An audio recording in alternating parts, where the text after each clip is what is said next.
चलिए बच्चों, क्लास 10 का ये भारतीय भवन का मैथ है। देखिए, हाई स्कूल प्राथमिक गणित भाग 2 कक्षा 10 के लिए ये पुस्तक दास गुप्ता जी द्वारा लिखा हुआ है। भारतीय भवन द्वारा ये प्रकाशित ये पुस्तक है। पब्लिकेशन इसका जो है भारतीय भवन है, ठीक है ना।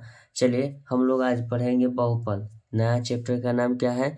बहुपद। बहुपद में प्रश्नावली क्या है? ए, यानी कि 1A का बहुपद में कुछ क्वेश्चन होता है। चलिए हम आपको बताते हैं, ध्यान दीजिएगा। जो सूत्र होता है वो आपको याद करना होगा। देखिए, सबसे पहले एगो सूत्र होता है alpha plus beta plus gamma बराबर माइनस बी बटा ए। फिर होता है alpha beta plus beta gamma plus gamma alpha बराबर सी बटा a. Alpha beta gamma alpha into beta into gamma बराबर सूत्र होता है माइनस डी बटा ए। आप इसको नोट डाउन करके याद कर लीजिएगा, ठीक है। चलिए, और कुछ होता है क्या, आगे देख लेते हैं इसमें। देखिए, हाँ, एक और सूत्र होता है अल्फा प्लस बीटा यानी मूलों का योग। अल्फा प्लस बीटा यानी मूलों का योग हुआ माइनस बी बटा ए। अल्फा इंटू बीटा यानी मूलों का गुणनफल सी बटा क्या हुआ? ए। ध्यान दीजिएगा। और आगे कुछ है नहीं। चलिए, बहुपद है। क्या है? बहुपद। तो सबसे पहले हम बहुपद लिखेंगे।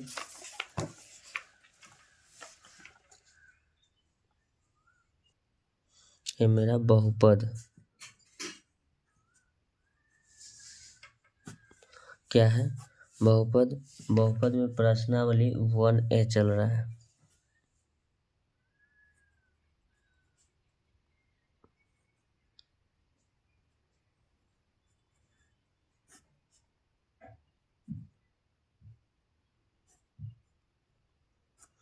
प्रश्नावली 1A। चलिए, बहुपद में प्रश्नावली 1A कहता है, ठीक है ना। चलिए, कहता है कि रिक्त स्थानों को पूर्ति करें। कहता है यदि एक वास्तविक संख्या a है, बहुपद px का शून्यक होगा यदि p a बराबर खाली स्थान पूछा है ना। चलिए, ये शून्यक पूछा है। क्वेश्चन नंबर 1 का कहता है एक वास्तविक संख्या a बहुपद px का एक शून्यक होगा यदि pa बराबर खाली स्थान। ध्यान दीजिएगा, तो ये बोला है कौन सा शून्यक होगा। ये देखिएगा, शून्यक यानी कि शून्यक अगर दिया रहता है ना, तो किसी भी संख्या का अगर शून्यक दिया हुआ है तो समझिएगा कि शून्यक दिया हुआ है तो उसको बराबर हम जीरो लिखते हैं। क्या लिखते हैं? जीरो। तो उसका मान निकलता है। सच इसी प्रकार आपको यही चैप्टर में मिलेगा। तो लिखेंगे pa बराबर क्या लिख देंगे? शून्य। इसका जो आंसर होगा शून्य हो जाएगा। शून्यक बोला है, बराबर जीरो रखेंगे। अब कहता है, ध्यान दीजिएगा, 2x² माइनस 3x माइनस 5 का एक शून्यक खाली स्थान में होगा। तो इसका हमको शून्यक पूछा है ना। चलिए शून्यक निकालते हैं। पहले लिखेंगे क्वेश्चन नंबर 1 का ये एक हुआ। क्वेश्चन नंबर 1 का दूसरा हुआ 2x² माइनस 3x माइनस 5 का एक शून्यक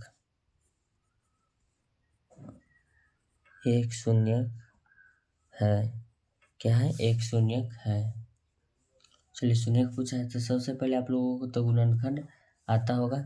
चलिए, यहाँ लिखेंगे 2x² माइनस 3x माइनस 5। अब इसको देखिएगा कैसे गुणनखंड करते हैं। 5 गुना 2 कितना होगा? 5 गुना 10 x²। तो 10 x² को ऐसा तोड़ना है कि जोड़ा घटा के माइनस 3x आना चाहिए और गुना करने पर माइनस 10 आना चाहिए। तो हम इसको लिखेंगे 2x² माइनस 5x प्लस में लिखते हैं 2। अब ध्यान दीजिएगा, माइनस 5 है तो 5 में से 2 घटेगा, माइनस 3 होगा। 5 गुना 10, माइनस में 10 हो जाएगा। x गुना x 10x²। इसको इससे गुना करते हैं, ठीक है ना। तो माइनस हो जाएगा, क्या कि यहाँ माइनस है। 5 गुना 10x²। अब गुना करके तो 10x² माइनस में आ गया, लेकिन जोड़ा घटा के माइनस 3x भी लाना है। तो 5x में से 2x यानी कि 2x प्लस में 5x माइनस में घट के मेरा 3x आ जाएगा। अब माइनस में क्या है? 5 है मेरा। क्या है? 5 है। द्विघात बहुपद हुआ तो इसका 2 शून्यक होता है, लेकिन हमसे एक ही शून्यक पूछा है। चलिए, एक शून्यक पूछा है तो सबसे पहले इसको हम x कॉमन ले लेंगे। x जब कॉमन लेंगे तो मेरा बचेगा, कितना बचेगा आपको बता देते हैं। यहाँ 2x बचेगा। कितना बचेगा? 2x। माइनस में क्या बचेगा? प्लस भागा माइनस माइनस होगा, एक्स एक्स कैंसिल होगा, एक कितना बचेगा 5। कॉमन का मतलब बहुत बच्चे नहीं समझते, कॉमन का मतलब होता है भाग। जैसे कि 2x² है, कॉमन x ले रहे थे, इसका मतलब हो जाएगा 2 गुना x गुना क्या लिखेंगे x, कॉमन का मतलब भाग हो गया, x x कट गया, यही तुम्हारा जो बचा 2x, वही यहाँ 2x लिखेगा। -5 में भागा देंगे, 5x में x है, x x कैंसिल, ठीक है ना, इतना तो आप लोग समझते ही होंगे। अब लिखेंगे प्लस, क्या लिखेंगे प्लस। अब इसमें x है, इसमें x नहीं, इसमें 2 है, यहाँ 2 नहीं है, तो इसका मतलब इसमें कुछ कॉमन है, लेकिन एक मेरा सब में रहता है कॉमन, यहाँ रखिए, ठीक है ना। तो 2x में x भागा देंगे तो 2x हो जाएगा आपका। देखिएगा प्लस भागा माइनस क्या लिखेंगे माइनस, अब 5 में x से भागा देंगे 5 रहेगा आपका। ये दोनों हमेशा बराबर रहता है, जो ब्रैकेट के अंदर रहता है वो हमेशा बराबर रहता है। तो इसको हम लिखेंगे 2x वाला को पहले बाद में लिखते हैं, लेकिन x प्लस कितना लिखेंगे 1, बाहर वाला को, ये दोनों में से किसी एक को लिख लीजिए। 2x माइनस क्या लिखेंगे 5। अब हमसे क्या पूछा है, शून्य पूछा है ना, तो लिखेंगे बराबर 0, तो लिखेंगे x प्लस क्या लिखेंगे 1 बराबर 0। अब पूछेगा 0 कहाँ से लाए, तो ये दोनों के बराबर क्या है 0, ये दोनों के गुना करने के बाद भी क्या है 0, तो इसको लिखेंगे x बराबर क्या हो जाएगा -1। एक शून्य को का कि 2 घात पर इसका 2 का शून्य निकलता है, लिखेंगे 2x माइनस क्या लिखेंगे 5 बराबर 0, तो इसको लिखेंगे 2x बराबर क्या लिखेंगे 5 बराबर किधर जाएगा प्लस हो जाएगा। अब लिखेंगे x बराबर 5 बटे क्या लिखेंगे 2, एक शून्य के एक शून्य के, तो हमको दोनों शून्य के, तो हमसे पूछा एक शून्य, चलिए तो x का हम शून्य लिख देंगे -1, क्या लिखेंगे -1 कोमा 5/2। आपको जो आंसर देता है वो लिख लीजिएगा, ठीक है ना। हम दोनों निकाल देंगे कि 2 घात पर 2 को शून्य खाता है, आंसर इसका -1 देता है, ये देता है, ठीक है ना। चलिए हम अगला क्वेश्चन की तरफ चलते हैं। अगला क्वेश्चन कहता है क्या है, चलिए अगला क्वेश्चन कहता है, ध्यान दीजिएगा, कहता है कि 3x² - 5x + 7 के शून्यकों का योग तथा शून्यकों का गुणनफल सच है। ध्यान दीजिएगा, शून्यकों का योग और शून्यकों का गुणनफल। देखिए अब बताते हैं कि क्या है, पहले शून्यकों का योग और शून्यकों का गुणनफल। यहाँ देखिएगा कौन बहुपद है, द्विघात बहुपद है, जिसका घात 2 है उसको क्या कहेंगे द्विघात बहुपद, जिसका घात 3 है त्रिघात बहुपद। ये सब आपको पीछे लिखा हुआ है, इसको एक बार जरूर पढ़ लीजिएगा। वीडियो लंबा के चलते हमने इसको नहीं आपको बताया है, ठीक है ना। चलिए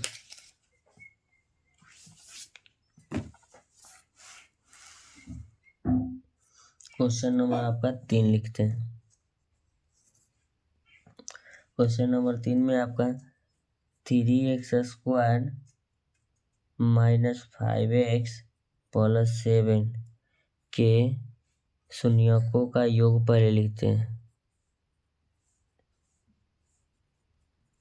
शून्यकों का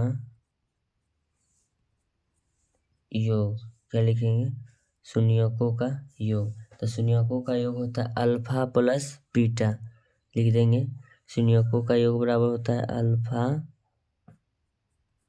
प्लस बीटा, ठीक है ना, बराबर सूत्र होता है आपका b/a। देखिएगा अल्फा प्लस बीटा बराबर सूत्र होता है, नहीं तो इसको इस तरह से लिखेंगे अल्फा प्लस बीटा वाला सूत्र होता है -b/a। अब कहिएगा कि अल्फा कौन है, बीटा कौन है, गामा कौन है। चलिए हम आपको बताते हैं कि अल्फा कौन होता है, बीटा कौन होता है, गामा कौन होता है। तो ये हुआ अल्फा, ये होता है बीटा, ये होता है गामा, तो ठीक है। तो इसको -b/, क्या चाहिए a, तो a बराबर ये हुआ, ठीक है ना। तो लिखते हैं a बराबर आपका कितना हो जाएगा 3, अब b बराबर आपका हो जाएगा -5 और c बराबर आपका हो जाएगा 7, c बराबर 7। यही होता है a का मान ये हुआ, b के मान ये हुआ, c के मान ये हुआ। एक गुणांक पर रहता है, अगर यहाँ x रहता सिर्फ बच्चों, तो यहाँ आपका b का जो मान होता है 1 होता है। अगर आगे माइनस लगा तब -1, प्लस रहता था +1 रहता है, ठीक है ना। अल्फा प्लस बीटा बराबर सूत्र हो गया -b/a। तो b के तो हमको मान चाहिए कितना में है 5, ठीक है ना। तो चलिए यहाँ लिखेंगे, अब मूलों का योग में लिखे शून्यकों का योग हो गया माइनस, ये सूत्र वाला हुआ, b का मान आपका -5 है, ओके, बटा में a का मान कितना है 3। तो चलिए इसको हम क्या लिखेंगे, माइनस गुना माइनस आपका हो जाएगा +5 बटा में 3, यानी कि शून्यकों का योग बराबर आपका सूत्र हो गया -b/, उसका मान आ गया 5/3। अब हमको कहता है, ध्यान दीजिएगा, 3 के शून्यकों का गुणनफल, तो शून्य क्या है, द्विघात बहुपद, तो द्विघात बहुपद का शून्यकों का गुणनफल यानी अल्फा इंटू बीटा बराबर सी बटे ए। अब लिखेंगे शून्यकों का गुणनफल, ध्यान दीजिएगा।